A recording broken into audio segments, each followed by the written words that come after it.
Dia dituduh, dihina, bahkan hampir diusir. Tapi endingnya bikin semua terdiam di negeri orang, jauh dari keluarga. Ia hanya seorang TKI biasa, bekerja keras, diam, dan penuh harap.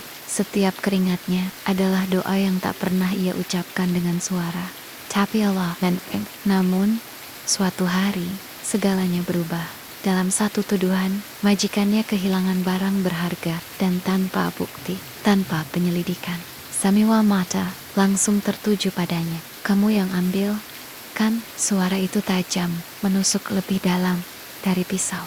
Ia mencoba menjelaskan, Tuan, saya tidak pernah, tapi siapa yang mau mendengar? Ya, dihina di depan orang lain. Bahkan hampir diusir tanpa bayaran, tanpa kehormatan. Di kamar sempitnya malam itu, Aimet bukan karena lelah, tapi karena merasa sendirian di dunia yang tidak adil. Dalam sujudnya, ia berbisik pelan, Ya, jika aku salah, hukum aku. Tapi jika aku dizalimi, tunjukkan kebenaranmu. Air matanya jatuh, dan malam itu, langit seakan menjadi saksi, karena doa orang yang terzalimi tidak pernah tertolak. Beberapa hari kemudian, sesuatu yang tak terduga terjadi.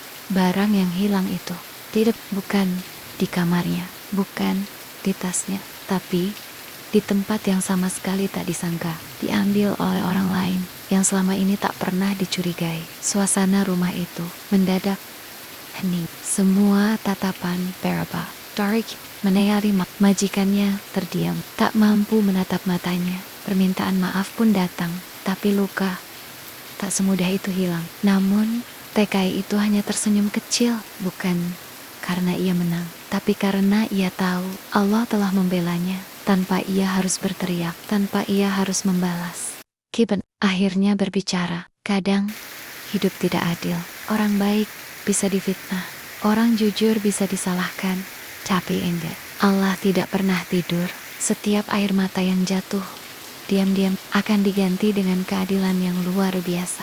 Mungkin bukan hari ini, mungkin bukan besok, tapi pasti pada waktu yang paling tepat. Jika kamu sedang dizalimi, bertahan. Jangan balas dengan kebencian, balaslah dengan kesabaran. Karena saat Allah turun tangan, tidak ada satupun manusia yang bisa melawannya. Kalau kisah ini menyentuh hatimu, jangan lupa dukung channel ini agar lebih banyak cerita yang bisa menguatkan hati dan mengingatkan kita bahwa Allah selalu ada, bahkan di saat paling gelap.